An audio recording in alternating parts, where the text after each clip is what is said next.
منگ تا اللہ پا دی زمکہ کی یو محمد رسول اللہ علیہ السلام را لے گلے نور علماء دی ددن بم فیدا الو ددن بم الو ددن بم الو د چا خبره چې د حدیث سره برابر نه و عقب پریدو منگ باندې د کم امام تابعداری تقلید منل فرض نه دی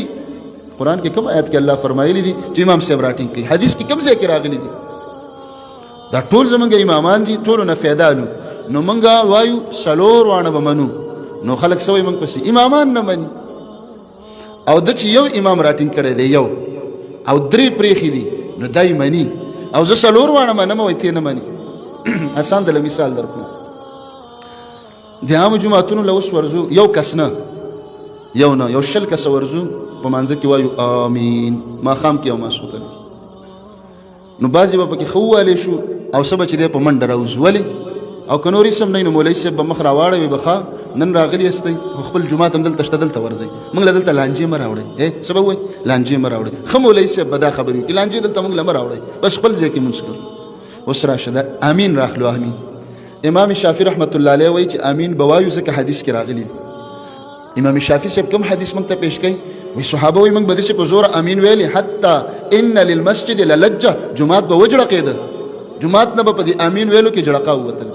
امام شافعي صاحب وی وی ځکه حدیث کې شته امام مالک صاحب وی وی ځکه حدیث کې شته امام احمد ابن حنبل صاحب وی وی ځکه حدیث کې شته څو امامانو ویلي درې امام ابو حنیفه رحمت الله علیه ویلي چې نه په زور ویلي جایز دي هغه مو جایز دي که چا ویلي مونځ نه خرابېږي خو ما ته داسې غوره ښکاري چې سړی پټ ووایي خبره هغه په غوره او ناغوره کې وکړه که چا په زور ویلو په تیز ویلي مونځ ته نقصان نه رسي امام صاحب تا ویلي دي مونځ ته نقصان نه رسي او ستا امتیان لګیا دي موږ د جوماتونو نه شړي اوس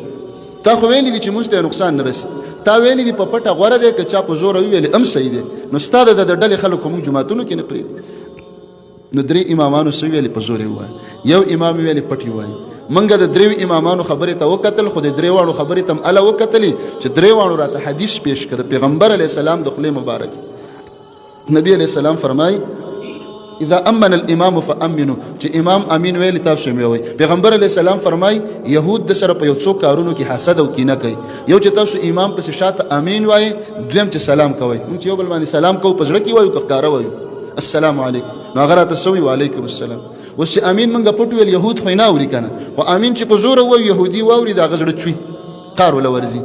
نو دغه حدیثونو منګه مجبوره کړي او د دریو امامانو پرې راته دسخط وکړه چې دا حدیثونه صحیح دي نو منګه د دریو امامانو خبرې ته وکتل خو رڼا د حدیث پکې وه د حدیث اصل بنیاد پکې حدیثو نو د دریو امامانو خبره هم ومنله په مانځه کې امین وایو ستا په جومات کې چې ویم حشر مې بیا صحیح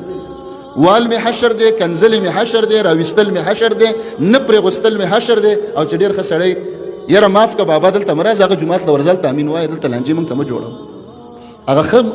ښه مولوي صاحب پکې دا ووایي نو ما د درې ومنله او تا چې دی د یو ومنله اوس چې درې امامان یو سړی مني هغه ته ته څه وې داسې خلک پیدا شوي دي امامان نه مني او ته چې درې نه مني او یو دې منلی دی ته یې مني په روپۍ کې څو انې دي اوس دا نوی نسل د انې نه پېږي 14 انې څلور انې ته امام منلی دی په روپۍ کې څلور انې د امام ومنه څلور انیز خو به د استعمال کړی او موږ په روپۍ کې 12 انې امامان منلی دي ته 12 نه منې نو زه ګستاخ او ته ډېر ښه سړی دا هم دې دپاره وویل چا باندې د سرت هم غرض نه دی د تهمت ته راځو چې یو سړی ته بدنامې نو دلته یې ورپسې خبره جوړه کړله چې خلکو داسې خلک پیدا شوي دي امامان نه مني وته مولوي صاحب نورې مسلې نه کو دا یو مسله کو د دریو امامانو نه د رفع الیدین هم نقل دی د یو نه نه دي نقل نو موږ په درې منو حالا کې امام ابو حنیفه صاحب هم موږ منلی دی د هغه بې قدري نه کوو د هغه بې احترامي نه کوو او زمونږ د ورونو په کتابونو کې لیکلي دي چې خپل مذهب د پرېغوسته خپل مذهب ښځه در باندې طلاقه ده دا یې ویلي دي اتیا کوړې وله ورکوي دا ولې خپل مذهب یې پرېښی دی څه معنی امام صاحب نه علاوه نه به امام شافعي مني نه به امام مالک مني نه به امام احمد خپل مذهب به نه پرېږدي او موږ یو څلور واړه حق دي ښه زمونږ د ورونه یو خبره بله کوي څو مذهب حق دي څلور څو مذهب حق دي څلور اوس راځه فیصله کوو څلور مذهب حق دا معنی چې څلور مذهب صحیح دي صحیح شوله دریو مذهبو کې امین راغلی دی فیصله کوو تا ویلی دي څلور مذهب حق دي په دریو کې راغلی دی زه وایم ما په جومات کې ولې نه پرېږدي حق دي که نه حق څوک د جماعت نه وباسي، حق ته څوک کنځلې کوي، حق څوک په ډانګو باندې وای، حق پسې څوک چې د نورې پروپاګاندا کوي، خو حق دي کنه. څلور مذهب ته د حق ویل په دریو کې راغلي دی، را سره نه مانی. دا زه داسې خبرې کومه لکه دوه ورونه چې مخامخ ناست دي او یو بل سره پویا کوي. ردم غرض نه دی، مسلمانان دي زمونږ ورونه دي، یو بل پویا کو چې راځه وروره د ورورۍ په فضا کې ته سوچ وکړه. تا ویل څلور مذهب حق دي، چې څلور مذهب ته د حق ویلي دي په دریو کې راغلی دی. چې په دریو کې راغلی دی ما ولې د جماعت نه وباسي؟ ما په جماعت کې ولې نه پرېږدي؟ جماعت کې پرېغوستل پرېږده. ما ته د مسلمان نسبت هم نه کوم، زه د مسلمان هم نه ښکارم، ما باندې ته سلام هم نه اچولې. وایي تاسو امامان نه منئ. نو که منل دې ته وایي چې تش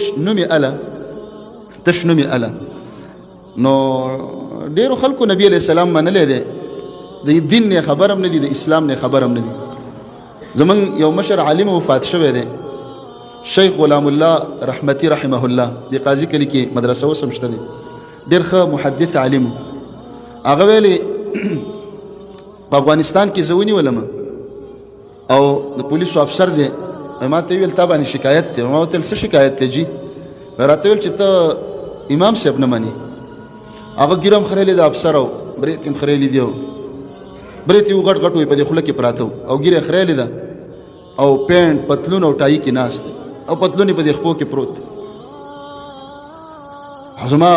پټکۍ مې په سر دی، د پاسه مې پې رومال هم اچولی دی، سپینې جامې دي.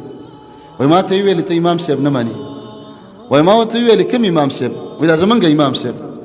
ما ورته ویلې که دا امام صاحب ستا په شانتي و خو نه منم، که ستا په شانتي و خو د سره نه منم، او که امام صاحب زما په شانتي و ما منلی دی تا نه دی منلی. ته ځان ته مو ګوره ما ته مو ګوره، ستا په شانتي و افسر نه مې تپوس وکړو، هغه ویل نه زما په شانتي نه و. وایي ما ورته ویل زما په شانتي به و که نه، داسې سپینې کپړې به اچولې، ښایسته ګیره به پرېښې وه، پټکۍ به یا به رومال په سر و. وایي او نو ما ورته ویل تا نه دی منلی او ما منلی دی، او الزام هم لا په ما دی چې ته امام صاحب نه منې. نو مین خبره دغه ده،